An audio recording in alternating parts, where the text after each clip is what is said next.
I think there's a lot to be said about parkour as a fitness and people building habits. If you are going every week to your fitness class and you're noticing these changes in your body, you're getting physically stronger.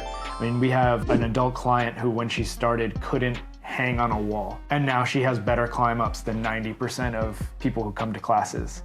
It's pretty incredible actually to see her transformation over the course of her, I think, 8 years or 9 years of practice. And there's a reason why she continues to come back. She physically got stronger and she's challenging herself every time she's in the gym. And she's surrounded by the people that have been kind of pushing her along the whole way. And people build habits. You give them the opportunity to build a habit, they're going to. And she's able to come to classes, right? So that's kind of a big emphasis on providing opportunities for people. I keep going back to this, but like the scheduling of times available, right? She wouldn't have been able to do that if we only had 3 adult classes a week. If your gym only has 3 adult classes a week, I don't know what you're complaining about not being able to build an adult community. You need to have the open gyms available for them.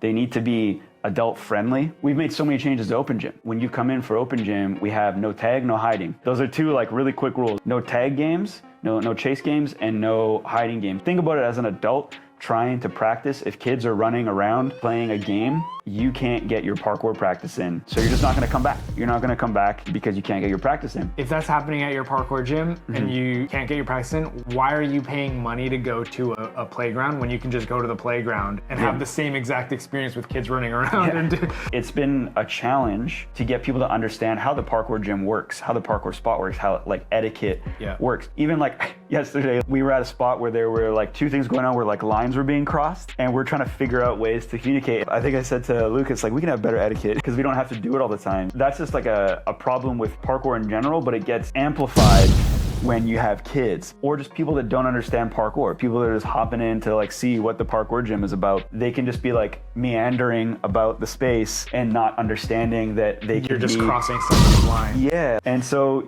sometimes you need to create opportunities and times where there's adult-specific open gym. You could also double down on kids and just wait for the kids to get older, but you have to be able to retain them as well. This is why the adult programs and things are important, is because if you just have kids programs, eventually you're gonna age out your clientele. And so like, how do you keep someone for 5 or more years is you have to have things that they can go into. Many of the people who are a part of our adult community who have been coming for a long time, I actually think many of them have kind of integrated into parkour culture. The gym community is a big part of it, and the activity itself is a big part of it, and the habit is a big part of it, and the physical changes that they have as a result of it are a big part of it. But now they're actually integrated in the culture. They're paying attention to what some of the top athletes are doing and whose Instagrams to follow, and finding even community outside of the gym with different people and kind of maybe communicating with them on DMs or comments or whatever. And I just wish that we were able to convert more people into the greater culture, because it feels like it sometimes happens almost by happenstance. And it's like, oh, we're lucky that that person got into the culture because that's why they stuck around. I can tell you a big part of why that happened. It's events. This is my segue, by the way. That was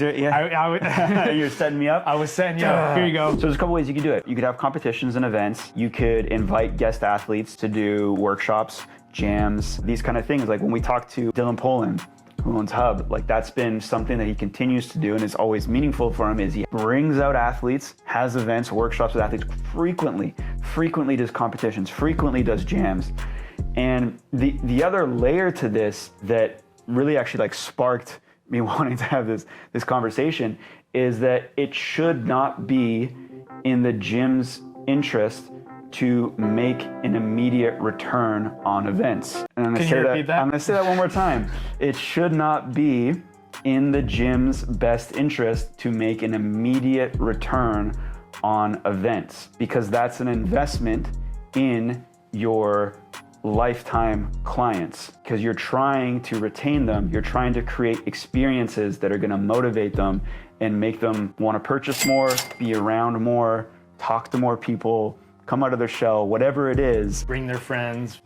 Yeah, sign up their kids. You're doing something that is outside of the norm. Some of the rebuttal to this is gonna be, we tried that and it didn't work. And my answer to that is that if you tried competitions and events and they didn't work, is you probably sucked at it and you need to try again.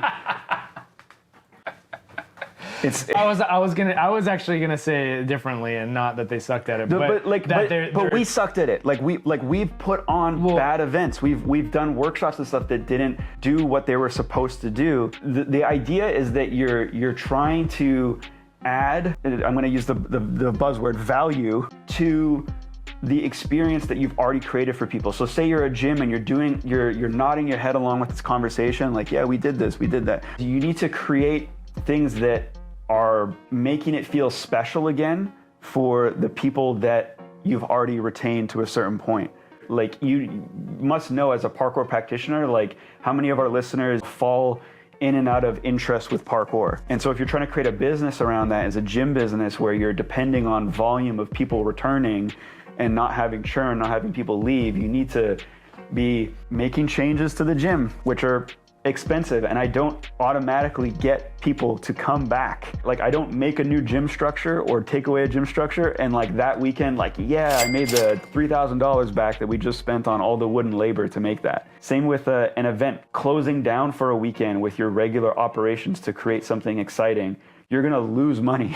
It's just something that I like intuitively felt was meaningful from day one, and that's probably why we've been able to keep doing it, is because it was like meaningful from day one. But now looking back, and when I think about like, why are we able to retain people and why are they able to find their way into the culture with, even though we had this like secular approach to teaching or whatever, that's a huge part of it. Those investment opportunities to change the experience, whether it's, again, changing the experience by changing the schedule, changing the experience by changing the structures, or changing the experience by having a one-off event. Those things add up over time. Yeah, events, competitions, workshops, they might not be profitable in the short term, but in the long term, if you do it enough times, it will pay off in dividends with the retention that you get from clientele. Yeah. Well, here's the other quick math thing too, because again, I really want this to be something that anyone listening to this, if you're not a gym owner, but you realize that your gym's not popping off the way you think it can, another way to sell it is just think about how much you can get from one good client. So like, say your unlimited membership, which is what you want to push to someone if you want them to be like really into parkour. You know, if you're really into parkour, you're practicing it all the time. And so you need to have some sort of unlimited option where people can come in at least 3 times a week. So it's like a regular habit. Say your unlimited package is $200 plus a month. That's $2,400 a year, almost $5,000 in 2 years. And so if you do one event where you lose that much, but you keep that one person, it does pay off eventually. There is a return on investment. But yeah, that's what I'm trying to point out here, is that you need to lengthen your time horizon for like what your action is, how your action is going to pay off.